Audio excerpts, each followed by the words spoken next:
Aku ingin menikah denganmu lagi.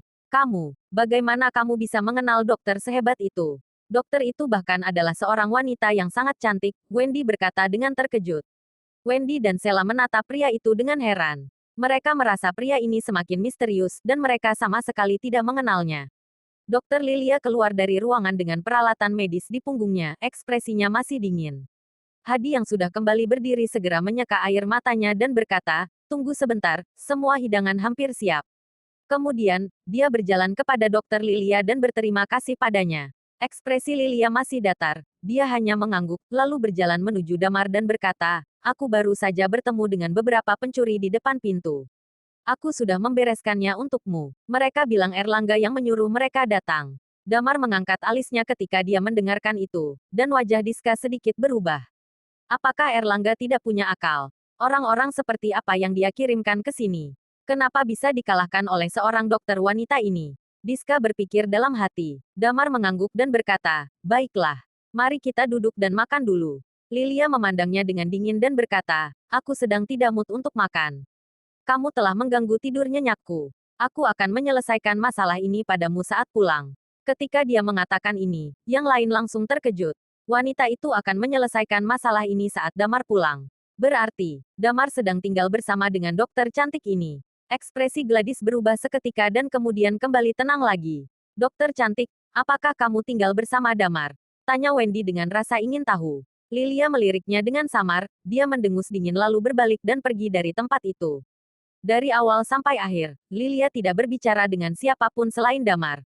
Ini membuat Wendy sedikit canggung. Damar hanya bisa tersenyum. Dia tahu karakter Lilia seperti apa, maka dia tidak banyak bicara juga.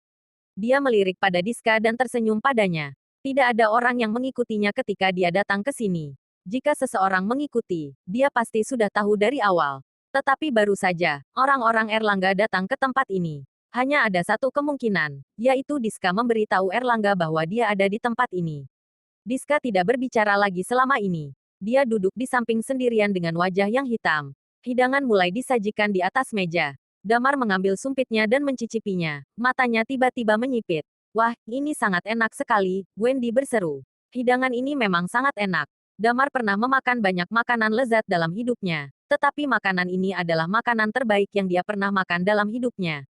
Mata Gladys berkedip. Dia mengangkat kepalanya dan bertanya, Damar, apakah dokter itu benar-benar adalah dokter yang terbaik di dunia?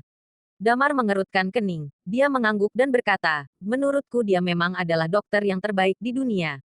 Memang ada apa? Gladys mengertakkan gigi dan melihat pada Diska di sebelahnya. Lalu, dia menundukkan kepalanya dan terus makan.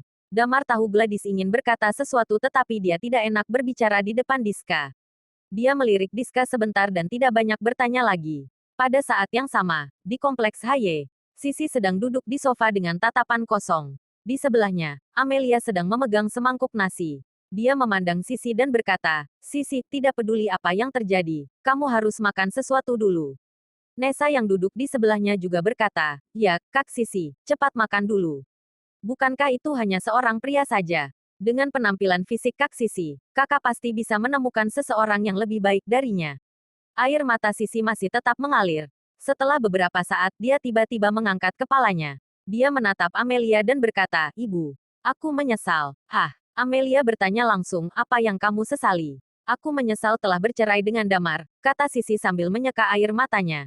Amelia menghela napas dan duduk di sampingnya. Dia juga menyesal dengan itu. Sebelum Sisi bercerai, Damar selalu memperlakukan mereka dengan ketaatan dan melakukan apapun yang dia minta. Selama 3 tahun itu, dia tidak pernah melawan dan selalu memberi semua uangnya pada mereka. Dan sekarang, Damar telah menjadi bos dari sebuah perusahaan yang besar dan memiliki sangat banyak uang. Jika dia belum bercerai dengan Sisi, perusahaan itu adalah miliknya dan Sisi juga. Nessa juga merasakan hal yang sama. Orang yang bekerja di lokasi konstruksi bersama Damar langsung menjadi bosnya setelah Damar membeli perusahaannya. Dengan gaji tahunan 2 miliar lebih. Jika Damar dan Sisi tidak bercerai, jika dia memperlakukan Damar lebih baik pada awalnya, mungkin dia sudah menjadi direktur sekarang. Dia menghela napas dalam hatinya. Ini baru saja beberapa hari setelah perceraian, tapi perbedaan di antara Damar dan mereka sudah terlihat jelas.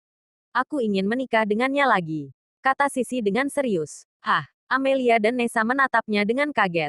Aku ingin menikah dengannya lagi. Sisi berkata dengan tegas. Di dalam villa tertentu di kota JC, seorang pria parubaya sedang memegang mainan dan sedang menggoda seorang anak dengan senyum ramah di wajahnya.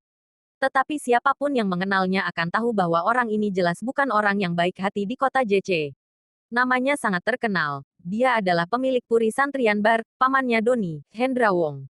Tok-tok, pintu telah diketuk, dan pengasuh membuka pintu dengan cepat.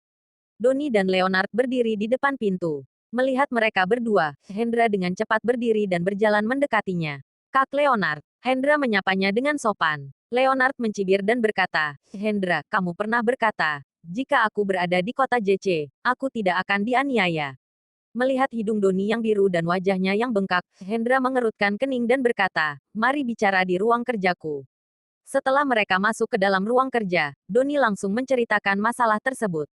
Dia mengertakkan gigi dan berkata, Paman, kita tidak bisa membiarkan bocah itu begitu saja.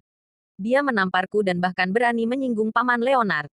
Kita harus membalasnya. Hendra tiba-tiba mengangkat tangannya, dan menamparkan Doni dengan kencang. Doni terkejut dan menatap Hendra dengan takjub. Aku sudah pernah beritahu kamu, jangan pernah memprovokasi dia. Sudah baik dia tidak perhitungan denganmu, kenapa kamu pergi mencari masalahnya lagi?